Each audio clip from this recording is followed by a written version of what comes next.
Vous avez voté contre l'inscription de l'IVG dans la Constitution mercredi, avez pris la parole en hémicycle. Pourquoi c'était important pour vous de vous mobiliser contre ce texte ? Parce qu'il n'a pas lieu d'être, parce qu'il s'agit d'une opération d'agit-prop de la gauche qui a débuté il y a déjà 2-3 ans à peu près, et face à laquelle la droite avait un peu résisté, un peu. Petit à petit, elle a fini par tout lâcher. Le droit à l'IVG en France n'est absolument pas contesté, il n'est absolument pas en danger, personne ne le dénonce, aucun parti, aucun leader. Nicole Belloubet, ministre de la Justice en 2017, elle-même disait qu'il n'était pas nécessaire de l'inscrire dans la Constitution, comme Madame Buzyn, alors ministre de la Santé, comme Dupond-Moretti il y a 2 ans, et comme François Bayrou, qui s'étonnait de l'effervescence en France qui se déroulait à partir de ce qui s'était passé aux États-Unis. Et c'est bien là que tout bascule avec ce qui s'était passé aux États-Unis, dans certains États, et puis l'IVG avait été contesté, et la gauche française a saisi cette occasion pour faire croire que l'IVG en France était en danger. Et voilà, la machine de la gauche, de l'agit-prop, n'a plus cessé jusqu'à ce que la droite finisse par se coucher. Elle s'est levée, vous savez, elle s'est levée avec la gauche après le vote pour applaudir. Elle s'est levée pour tenter de masquer qu'elle s'était couchée. Voilà, à part une petite quarantaine qui résiste encore. Dans votre discours, vous parlez à juste titre du dictateur Tito d'ex-Yougoslavie, qui fut le seul à constitutionnaliser le droit à l'avortement en 1974. Pour vous, c'est un signal violent que la France envoie en devenant le premier pays d'Europe à graver à tout jamais l'IVG au plus haut de nos textes, de nos lois ? Nous rejoignons, on rejoint le maréchal Tito, le dictateur communiste. Vous voyez quels sont les deux. Tito, Macron, même combat. Alors pour Macron, il s'agit, tout le monde l'a compris, d'obtenir après ces dernières semaines, voire ces mois, de désastres permanents pour lui, au salon de l'agriculture, le salon de l'Élysée, c'est le désastre permanent. Donc il y trouve là un moyen d'obtenir une victoire à peu de frais. Mais la réalité est là, quoi. Ça a des conséquences. Notre loi suprême se voit être, je dirais, outragée par cette constitutionnalisation de l'IVG, et l'image que nous donnons vers l'extérieur, c'est une fois de plus déplorable. Non, j'ai vu au fil des mois, parce que ce sujet est revenu dans les travaux du Sénat régulièrement, j'ai vu au fil des mois mes chers collègues de droite céder les uns après les autres face à ce qui est, encore une fois, une opération politicienne de la gauche, et avec, je dirais, une attitude physique qui a mis la pression sur chacun de mes collègues. Ouais. J'ai vu Madame de la Gontrie, qui est une sénatrice socialiste de Paris, physiquement se tenir dans les travées en pointant du doigt comme ça, dit si vous ne votez pas la constitutionnalisation de l'IVG, si vous êtes contre la constitutionnalisation de l'IVG, cela veut dire que vous êtes contre l'IVG.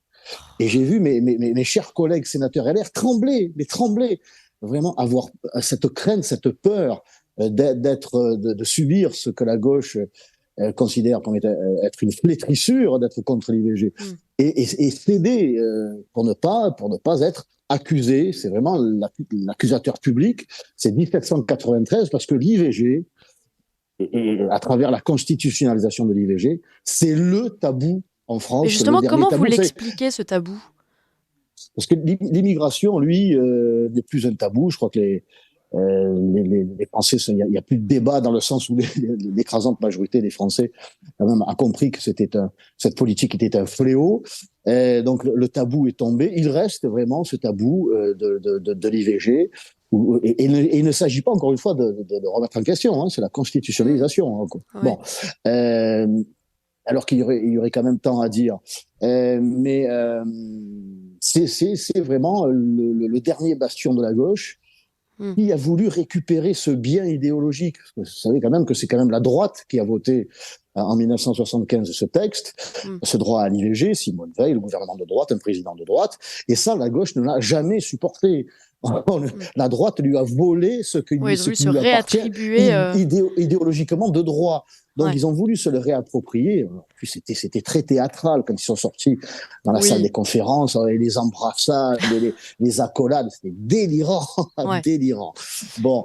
Et donc, ça leur appartient, ça fait partie des choses désormais, peut-être la dernière, qu'il est interdit d'aborder, si ce n'est pour l'encenser. Bon, écoutez, moi j'ai essayé de terminer mon propos, je n'y ai pas réussi parce que la gauche hurlait, vociférait, fasciste, fait bon, du grand n'importe quoi.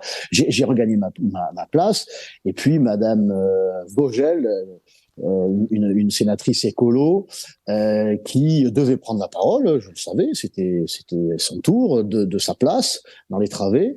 Et au lieu de m'asseoir, je suis resté debout et puis je lui ai gueulé dessus. Je lui ai dit, écoutez, puisque vous m'avez empêché de parler, à mon tour de vous gueuler dessus pour vous empêcher. Ça n'allait pas durer, c'était simplement voilà, pour lui rendre la monnaie de sa pièce. Et le président du groupe écolo, quand l'on ne voit pas à l'écran, on voit juste son bras, c'est lui qui me gueule dessus. Assieds-toi et ferme-la. Mais la voix, elle est... Oui, on a l'impression que c'est vous qui parlez, c'est pour ça que c'était assez... C'est bien que vous nous expliquiez cette scène. Et ce n'est pas le cas. Et on me voit, je fais comme ça. Et je lui dis, mais viens me la faire fermer. Mais viens, fait bon, là, ça tournait un peu au grand n'importe quoi. Finalement, est-ce qu'il est venu? Non, il n'est pas venu. Il est pas venu. Je finis par m'asseoir, bien sûr, parce que moi, je ne suis pas de gauche, mais j'ai laissé Madame Vogel s'exprimer. Mais c'est lui qui me gueule dessus. Mais ce sont des gens avec qui vous arrivez à échanger ensuite dans les couloirs ou jamais? Non, c'est des talibans. C'est des talibans verdoyants, des ayatollahs. C'est les pires. Je crois qu'ils sont pires que les communistes. Bon, les communistes n'ont pas été en reste. Ils m'ont hurlé dessus. Ça, j'allais dire, c'est dans leur ADN. Mais je crois que les Verts sont encore plus acharnés, violents dans le verbe. Et si ils pouvaient, ils rétabliraient l'échafaud. Là, il y a un échafaud politique. Et s'ils pouvaient rétablir l'échafaud tout court, ils ne se gêneraient pas. Parce que l'IVG, c'est même quand vous leur proposez, parce que moi, ma position, c'est vraiment que les femmes aient vraiment le choix. Quand on sait que 47% des femmes qui avortent le font pour des raisons économiques, et que nous sommes l'un des pays les plus riches du monde et que nous n'avons rien à proposer à ces femmes, il faudrait leur proposer des logements, des emplois, des aides matérielles, des crèches, un système de salaire parental dont on parlait au Front National il y a longtemps, pour l'époux, pour la mère ou pour le père, avec un système de retraite. Enfin, il y a toute une politique, comment dirais-je, des mesures fiscales et puis des mesures structurelles, des crèches, des écoles. Enfin, une grande politique familiale avec ce message famille, je vous aime. Voilà, moi, ce que je voudrais que l'on mette en place pour que les femmes aient vraiment le choix. Eh bien, ce n'est pas le cas. C'est l'avortement obligatoire. Il n'y a que ça qui est proposé, voire imposé à ces femmes. Donc, vous savez, voilà, c'est une situation, une position que je pense être équilibrée en faveur de la famille, en faveur de l'accueil de la vie. Bon, mais même ça, déjà, c'est hérétique. Et vous êtes brûlé sur le bûcher du politiquement correct. Stéphane Ravier, vous avez déposé un projet de loi constitutionnel, un autre projet de loi, si je me trompe pas, visant à assurer le respect de l'exception agricole. C'est bien ça? J'ai essayé. Ouais, ça a été refusé. Mais ça a été rejeté, évidemment. Comme a été refusé, pardonnez-moi d'y revenir, la constitutionnalisation, finalement, de la clause de conscience. Oui. Pour les médecins, fait pour je dirais l'appareil médical en général, là aussi, il faut quand même le conforter. Eh bien, ça a été rejeté. Ça a été rejeté, y compris par les sénateurs du Rassemblement national. Et pour quel motif? On ne sait pas. Il n'y a pas de motif. Il n'y a pas de débat dans ces cas-là. On ne sait pas. Non, mais le politiquement correct. Il fallait rester dans le droit chemin, si je puis dire, que la gauche avait tracé. Il fallait surtout pas en sortir si l'on ne voulait pas être foudroyé par Madame Vogel et ses amis. Ouais, d'accord. Mais moi, la foudre, je ne crains pas. C'est pas un problème. Un accueil extraordinairement bienveillant. Ouais. la possibilité qu'a eu Marion vraiment de rencontrer les professionnels, pas seulement pour boire des coups ou goûter leurs produits. Et que ça a été, je me suis réservé cette besogne, cette mission. Et voilà, elle a pu présenter à ses professionnels le programme qui est celui de Reconquête, celui qu'elle défendra une fois élue au Parlement européen.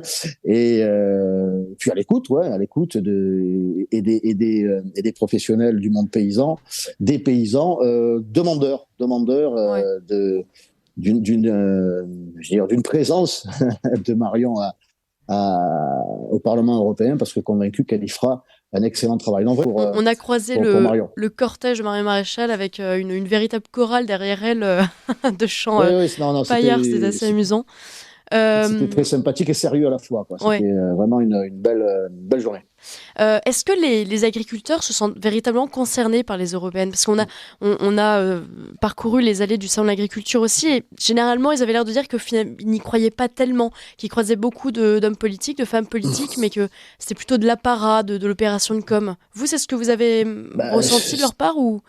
c'est-à-dire qu'ils finissent peut-être par ne plus y croire à travers la classe politique qu'ils subissent depuis 30 ans. Hein. Hmm. 30 ans, les représentants LR, ou anciennement UMP, PS, que vous voulez, ont fait chaque année cette visite. Chaque année, ils ont promis, et macronistes bien sûr, chaque année, ils se sont engagés à engager un bras de fer au Parlement européen et auprès de la Commission, et chaque année, ils les ont trahis. Donc, chat échaudé finit par ne plus y croire. Mais je pense qu'il y a quand même un espoir qui demeure, et ils l'ont bien senti, ils l'ont bien compris à travers la candidature de Marion. Mm. Ils savent que là, il y a une vraie opposante à cette Commission européenne, une militante de l'Europe des nations libres, des nations qui coopèrent, avec une souveraineté alimentaire qui ne peut être que bénéfique pour les paysans français. Donc l'espoir, je dirais l'espoir renaît dans le monde paysan en général, à travers la candidature de Marion, parce que l'accueil et puis vraiment les demandes qui lui ont été formulées. Il y a vraiment des demandes précises. Ça veut dire qu'ils sont persuadés qu'elles peuvent être encore défendues par Marion Maréchal. Et les élus de son groupe.